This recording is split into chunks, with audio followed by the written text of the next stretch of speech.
Alors, Nadia, on vient de l'expliquer, il y a longtemps qu'on avait envie de te rencontrer. Ouais. Et j'ai fait une petite expérience. J'ai interrogé des gens autour de moi, qui ne sont pas des intellectuels, quoique moi, j'aime pas trop le mot intellectuel. Et je leur ai expliqué qu'on allait faire un reportage avec Nadia Geert, et tout le monde m'a dit qui c'est. Et alors, forcément, je leur ai dit, écoutez, c'est une philosophe, une écrivaine. Ça n'avait pas l'air de les passionner beaucoup.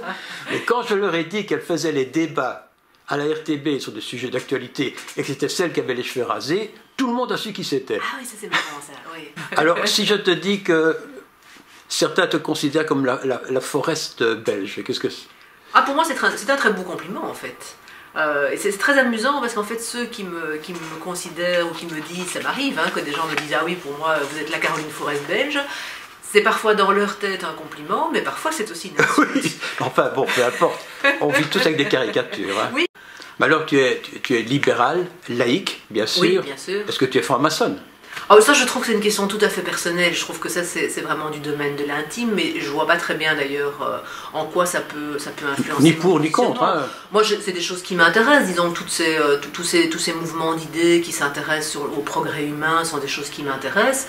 Et en même temps, je trouve, j'ai l'impression, d'après ce que j'en sais, que ce sont des choses tout à fait de l'ordre du parcours individuel qui n'ont pas nécessairement à être publiquement.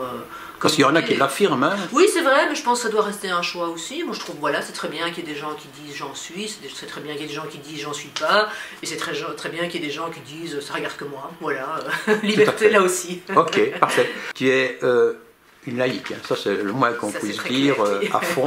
Oui. Il y a beaucoup d'électeurs, il y a beaucoup de spectateurs français qui suivent nos émissions. Actuellement, ça fait je crois 40% quand même. Eux ne connaissent pas ce problème. Nous avons en Belgique des écoles catholiques, musulmanes, des écoles religieuses. En France, ça n'existe pas. Ça existe, hein, mais ce sont des écoles sous contrat. Oui, et c'est pas important. L'école catholique en Belgique, elle prédomine par rapport à l'école officielle. Quel est ton point de vue là-dessus?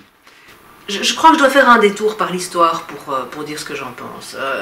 En fait, quand en 1830 la Belgique prend son indépendance, donc elle le fait par rapport aux Hollandais, hein, aux Pays-Bas, qui sont protestants, où donc Guillaume Ier a imposé finalement une sorte de vision très laïque de l'enseignement, en essayant de confisquer le droit des congrégations religieuses d'organiser un enseignement. Et donc du coup, quand les Belges prennent leur indépendance, il y a une politique d'unionisme, comme on l'appelle à l'époque, hein, qui est vraiment l'union donc entre le Parti libéral et le Parti catholique, qui vont décider ensemble, main dans la main, de promouvoir et de promulguer dans la Constitution ce qu'on appelle la liberté d'enseignement. Donc l'enseignement est libre, c'est-à-dire que n'importe qui peut ouvrir une école. Dans les faits, ce n'importe qui, c'est évidemment les congrégations religieuses au premier chef, puisque c'est elles qui avaient déjà tout le réseau, tous les bâtiments, tout le personnel, etc., avant la période de... Et donc, cette liberté d'enseignement, au fond, au départ, c'est une revanche prise sur la politique hollandaise, mais qui va très vite déboucher sur un conflit, parce qu'une fois qu'on a dit que l'enseignement est libre, on n'a pas abordé le nerf de la guerre, qui est qui va payer pour cet enseignement libre. Et là, évidemment, les catholiques vont dire, ben, évidemment, l'État doit payer pour l'enseignement libre, sinon c'est pas une vraie liberté. Tandis que les libéraux vont dire, bah non, il ne faut quand même pas déconner, vous pouvez créer des écoles si vous voulez, mais vous n'aurez qu'à les financer vous-même. Et donc, j'en viens à mon point, c'est-à-dire que pour moi, il y a une véritable entourloupe ou une manœuvre habile par laquelle le Parti catholique a réussi à faire passer l'idée que la liberté d'enseignement allait nécessairement avec un financement public d'un enseignement confessionnel. Cet enseignement religieux n'ouvre pas la porte à l'enseignement musulman? Mais évidemment, bien sûr. Avec les dangers que ça peut représenter? Évidemment, c'est-à-dire qu'on est dans un système aujourd'hui, donc je parlais tout à l'heure de statu quo, de modus vivendi, etc. Mais en même temps, puisqu'on garantit la liberté d'enseignement, de toute évidence, ben, les musulmans l'ont bien compris, ou en tout cas la frange la plus réactionnaire, la plus fondamentaliste, a dit, ben, qu'à cela ne tienne, nous allons nous aussi créer des écoles islamiques. Avec des femmes voilées pour donner des cours et tout. Voilà, et on n'a pas d'outils pour les en empêcher. Je veux dire, ça leur est parfaitement permis par la Constitution, ils auraient bien tort de s'en priver. Pour ou contre le voile? Ben, la question est trop vaste pour que je puisse y répondre comme ça. Enfin non, je suis contre de toute manière. Je suis contre de toute manière. Mais je ne suis pas pour l'interdiction. Je ne parle pas dans la rue, hein. Je parle pas non, dans voilà, la... c'est ça. Ça, c'est clair. Voilà. C'est-à-dire que le voile me pose un problème, ça c'est tout à fait clair, à la fois en tant que laïque et en tant que féministe. Et que? Et que féministe. Oui.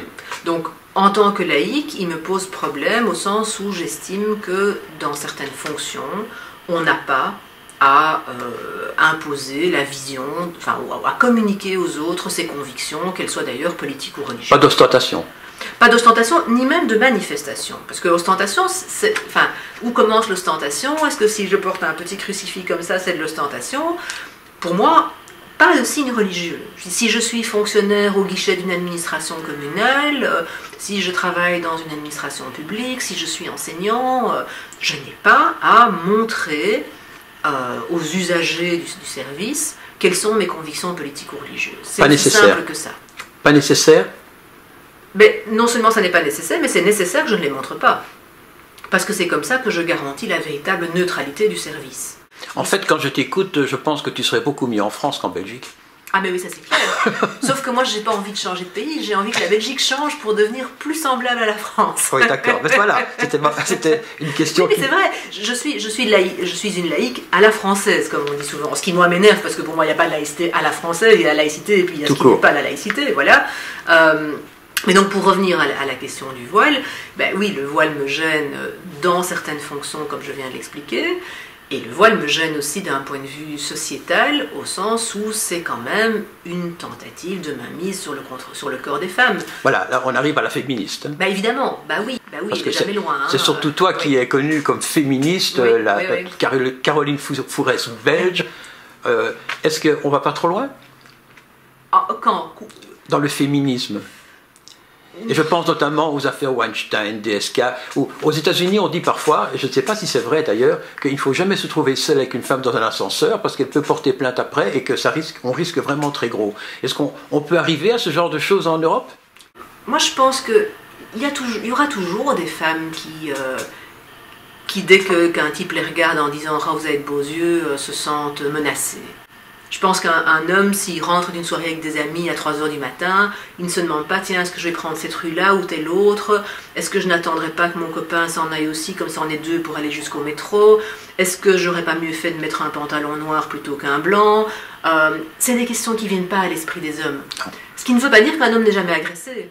Non, bien sûr. Mais un homme n'est jamais agressé par un groupe de femmes parce qu'il est un homme. Tu vois, je rêve de ça depuis longtemps, mais ça m'est jamais arrivé.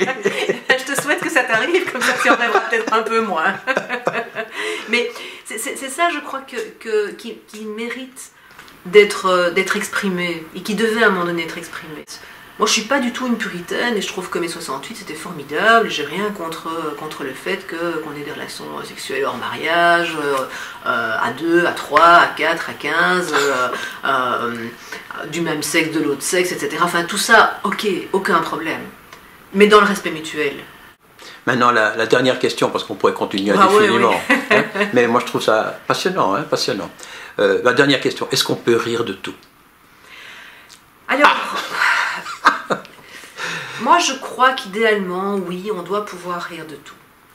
Tu sais à quoi je fais allusion, hein? Bah, ça peut être à plein de choses. À l'aune. Alors à l'aune. Oui. On peut rappeler ce qu'elle a dit. Bah alors oui, Laura Lone, bon, elle est sur scène, elle est à Paris, elle fait bon, Laura Lone, elle est géniale, cette meuf. Ouais. Franchement, moi je suis bluffée, quoi. Je trouve qu'on a besoin de gens comme elle, et donc elle sort des horreurs tout le temps. Ouais. Ça, il faut commencer par le dire, sinon on comprend rien. Donc tout son core business, c'est de dire des horreurs, avec un petit air de Sainte-Nitouche aussi. Et à un moment donné, parmi toutes ces horreurs, elle dit, bah tiens, quelle est la différence, ou quel est le point commun, pardon, entre un juif et une paire de baskets? Elle répond, il y en a moins en 45 qu'en 40. Ils ont voulu aller au CSA pour ça. Hein. Je sais, et je trouve ça consternant. Par contre, un Dieudonné, pour prendre l'autre extrême, le problème avec Dieudonné, c'est pas les blagues qu'il raconte. Le problème, c'est qu'il dit la même chose dans ses blagues que ce qu'il dit très sérieusement sur la télé iranienne. Donc voilà, quand on fait des discours politiques antisémites pour la télévision iranienne, et qu'ensuite on recycle ça en soi-disant blagues très drôles sur les juifs dans un spectacle, ça pose problème. Parce qu'on sait bien que c'est pas de l'humour, puisqu'il le pense très sérieusement. Est-ce qu'il ne vaut pas mieux l'ignorer? Alors, pour moi, on revient à la question du droit et de la morale dont on parlait tout à l'heure. Tout à fait. Moi, je pense que les lois qui pénalisent certains propos doivent être guidées par une question finalement assez simple, qui est de savoir si ce qui est dit risque de porter préjudice. Non, pour moi, il ne faut aller devant un tribunal que si on estime vraiment que cette chose dite risque de nous porter préjudice.